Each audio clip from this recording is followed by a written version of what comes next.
अगला क्वेश्चन देखिए 13वां का अथवा। ये क्या कहता है, एक समकोण त्रिभुज एबीसी में जिसका कोण बी समकोण है। अब पहले बना लेते हैं हम लोग समकोण त्रिभुज पहले। तो यहाँ देखिए 13वां नंबर क्वेश्चन का अथवा है ये भी काफ़ी इंपॉर्टेंट सवाल है बच्चों, देखिएगा ध्यान से। यहाँ एक समकोण त्रिभुज एबीसी, आपको एक समकोण त्रिभुज बना लेना है। आप लोग स्केल लेके ही जाएंगे एग्जाम हॉल में। तो इसका नाम क्या है, समकोण त्रिभुज ए बी सी। बी समकोण है तो बी आपको यहाँ रखना ही पड़ेगा। ए आप यहाँ भी रख सकते हैं, यहाँ भी रख सकते हैं, तो मैं यहीं रख लेता हूँ ए बी सी। ये कहलाया आपका समकोण त्रिभुज ए बी सी। अब इसमें बी समकोण है, ये बी समकोण कहलाया। tan a की वैल्यू दे के रखा है बच्चों 1। तो सत्यापित कीजिए कि 2 sin a into cos A बराबर 1। आपको सिद्ध करके कितना दिखाना है कि 2 sin a into cos A के बराबर 1 लाना है। ठीक है ना, बहुत आसान क्वेश्चन है बच्चों, आसानी से हो जाएगा। चलिए देखिएगा इसका सॉल्व। tan a की वैल्यू कितनी दे के रखा है, यहाँ लिखिएगा हल में। यहाँ tan a बराबर दे के रखा है बच्चों आपको 1। अब tan a आप जानते हैं कितना होता है, लंब बटे आधार होता है। तो यहाँ से देखिए 1 के बटे अगर कुछ नहीं है तो आप 1 बटे 1 कर सकते हैं।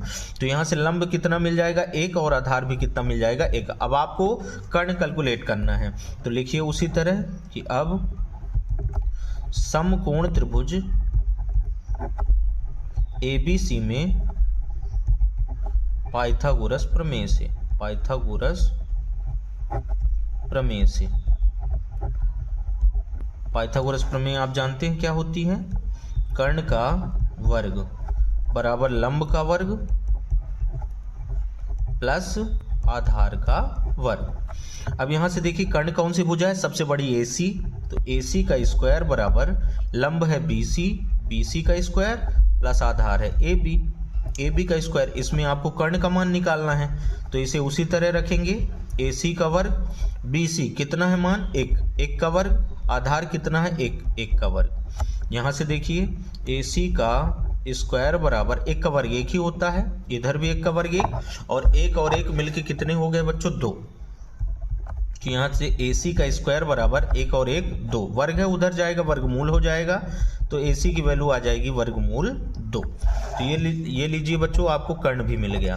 अब यहाँ से देखिए जो सिद्ध करना है, आपको 2 sin a into cos A बराबर 1, इसका आपको LHS उठा लेना है। तो चलिए मैं LHS लेता हूँ इसका। LHS बराबर यहाँ लिखा हुआ है 2 sin a into cos A. अब देखिए आप डायरेक्टली यहाँ पे भी साइन ए और कॉस ए का मान लिख सकते हैं, या कि आप अलग से भी निकाल के रख सकते हैं। पहले देख लीजिए आपको क्या क्या मान की आवश्यकता है, साइन ए और कॉस ए। तो यहाँ लिख सकते हैं कि अब साइन ए कितना होता है, लंब बटे कर्ण होता है बच्चों, लंब बटे कर्ण। अब लंब यहाँ से कितना है 1 है, कर्ण कितना आया है √2। व कॉस ए होता है बच्चों आधार बटे कर्ण, आधार बटे कर्ण। यहाँ से आधार कितना है 1 और कर्ण कितना है √2, तो इसकी भी वैल्यू सेम आई। अब इसमें रख देना है बस LHS में मान। तो देखिए 2 गुणे साइन ए का मान हमने निकाला है कितना है 1 बटे √2, फिर बीच में कोई चिन्ह नहीं मतलब गुणा है। कॉस ए की वैल्यू कितनी आई है 1 बटे √2। यहाँ से देखिए ऊपर का गुणा कर लीजिए, 2 एकम 2, फिर 1 से गुणा होगा तो 2 ही आएगा। इधर √2 का √2 से गुणा करेंगे तो बच्चों कितना आ जाएगा √4 का वर्गमूल कितना होता है 2। तो यहाँ आप डायरेक्टली 2 लिख सकते हैं। ये 2 से 2 कट हुआ 1, ये देखिए 1 आ गया और यही आपका क्या है RHS। तो यहाँ से आप लिख सकते हैं कि आता है LHS बराबर RHS। ये आपका कंप्लीट हुआ। फिर इसके बाद देखिए बच्चों 14 नंबर का क्वेश्चन क्या कहता है। 14 नंबर का क्वेश्चन कहता है कि 5 सेंटीमीटर त्रिज्या वाले एक वृत्त के बिंदु P पर स्पर्श रेखा PQ केंद्र O से जाने वाली एक रेखा से बिंदु Q पर इस प्रकार मिलती है कि OQ की वैल्यू 12 सेंटीमीटर दी है, PQ की लंबाई ज्ञात करना है। पहले आपको चित्र ड्रॉ करना पड़ेगा बच्चों, तो खींच लेते हैं हम लोग। चित्र देखिएगा ध्यान से, ये क्वेश्चन नंबर 14 है। पहले आपको एक वृत्त खींच लेना है। आप लोग वृत्त खींचने के लिए प्रकार लेके जाइएगा बच्चों। यहाँ से देखिए एक स्पर्श रेखा मैं ड्रॉ कर लेता हूँ, ये रही स्पर्श रेखा। और ये रहा वृत्त का केंद्र। त्रिज्या का मान कितना दे के रखा है, 5 सेंटीमीटर त्रिज्या है। कितने सेंटीमीटर त्रिज्या है, मान लीजिए वृत्त का केंद्र O है, उसमें हालांकि मान भी दिया हुआ है बच्चों। केंद्र O से जाने वाली रेखा से बिंदु Q इस प्रकार मिलती कि OQ 12 है। तो आप देखिएगा, पहले OP आप त्रिज्या बना लीजिए और यहाँ से त्रिज्या 5 सेंटीमीटर है, तो ये लीजिए, ये कितने सेंटीमीटर कहलाई, 5 सेंटीमीटर। और यहाँ पे एक बिंदु ले लीजिए बच्चों O तो ले चुके हैं, आप इसे Q लीजिए। तो OQ आपको दे के रखा है क्वेश्चन में, कितने सेंटीमीटर दे के रखा है OQ का मान, 12 सेंटीमीटर। ये रहा 12 सेंटीमीटर। और PQ की लंबाई हमसे पूछा है, तो आपको कुल मिला के समकोण त्रिभुज में, अब ये समकोण त्रिभुज कैसे कहलाया, क्योंकि वृत्त की त्रिज्या इस स्पर्श रेखा पर लंब होती है, तो ये वाला कोण 90 डिग्री का होगा, तो ये बनेगा बच्चों समकोण त्रिभुज। अब समकोण त्रिभुज का आपको आधार निकालना है, तो पाइथागोरस प्रमेय से बहुत आसानी से निकल आएगा। तो देखिए यहाँ लिख सकते हैं कि यहाँ केंद्र O वाला एक वृत्त है, केंद्र O वाला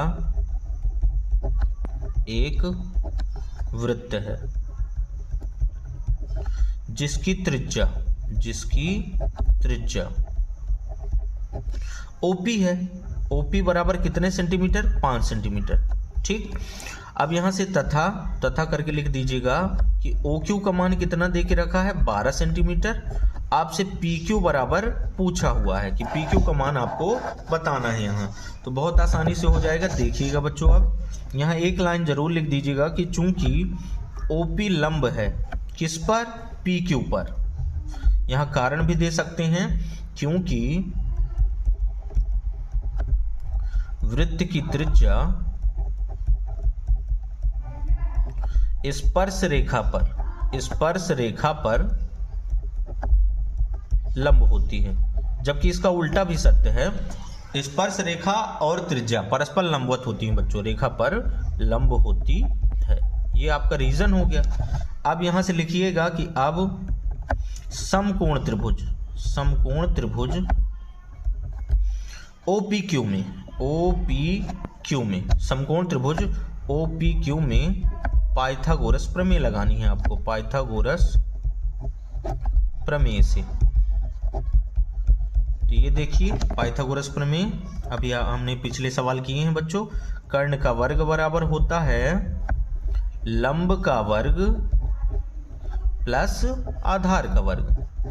तो यहां से देखिए कर्ण कौन सी भुजा है, सबसे बड़ी OQ, तो यहां लिखिए OQ का स्क्वायर बराबर लंब कौन सी भुजा है, OP, तो यहां लिखिए OP का स्क्वायर प्लस आधार कौन सी भुजा है, PQ, जिसका मान निकालना है आपको, और यही स्पर्श रेखा की लंबाई होगी। तो देखिए OQ का मान दे के रखा है हमको, कितने सेंटीमीटर है, 12 का वर्ग, OP 5 है, 5 का वर्ग प्लस PQ पता नहीं है, तो इसे सेम रखना है। 12 का वर्ग होता है बच्चों 144, 5 का वर्ग होता है 25 प्लस PQ का स्क्वायर।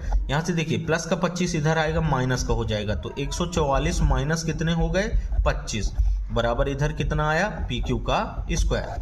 अब यहाँ से देखिएगा 144 में आपको 25 घटा देना है, तो देखिए थोड़ा सा बचा है सॉल्व, इधर मैं कर देता हूँ। तो 144 में 25 घटाइए बच्चों, कितने बचेंगे, 14 में 5 गया 9, यहाँ 13 में 2 गया, कितने बचेंगे, यहाँ कितना बचा, 3 में 2 जाएगा 1, और 1 है ही, बराबर कितना है बच्चों, PQ का स्क्वायर। अब यहाँ से वर्ग है उधर, तो वर्गमूल हो जाएगा इधर, रूट आप कितने हो गए, 119 बराबर PQ, या करके आप सीधा कर दीजिए बच्चों की PQ की वैल्यू कितनी आ गई, रूट 119, और यही आपका क्या है, आंसर। तो बहुत आसान क्वेश्चन था, आप आसानी से कर सकते हैं बच्चों। जहाँ पे समझ नहीं आए तो बच्चों वीडियो को पॉज करके आप लोग स्क्रीनशॉट ले लीजिएगा और समझिएगा, और कमेंट करिएगा बच्चों जहाँ भी परेशानी हो आपको।